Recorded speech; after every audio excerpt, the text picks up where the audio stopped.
قوم آوارہ آنا تاب ہے پھر سوئے حجاز، لے اڑا بلبلے بے پر کو مزاح کے پرواز، مضطرب باغ کے ہر غنچے میں ہے بوئے نیاز، تو ذرا چھیڑ تو دے تشنہ مضراب ہے ساز، نغمے بے تاب ہیں تاروں سے نکلنے کے لیے، طور مضطر ہے اسی آگ میں جلنے کے لیے۔ مشکل الفاظ اور اس کے معانی۔ قوم آوارہ بھٹکی ہوئی قوم، مسلمان قوم مراد ہے۔ عنا تاب گھوڑے کی باغ موڑنا، یعنی حقیقی منزل کی طرف رخ پھیرنا۔ سوئے حجاز، حجاز کی طرف رواں دواں، مذاق پرواز، اڑنے کا جذبہ۔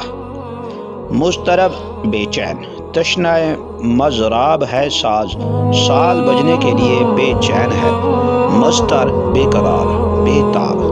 تشریح: مسلمان قوم جو جہالت کے باعث اپنی راہ سے بھٹک گئی تھی، اس نے اپنے گھوڑے کی باغ غلط راہ سے صحیح راستے کی طرف موڑ لی۔ وہی راستہ صحیح ہے جو سیدھا حجاز کو جاتا ہے۔ بے شک وہ ایک بے بال و پر بلبل کی طرح ہے، لیکن اس میں آج بھی اڑان بھرنے کا جذبہ موجود ہے۔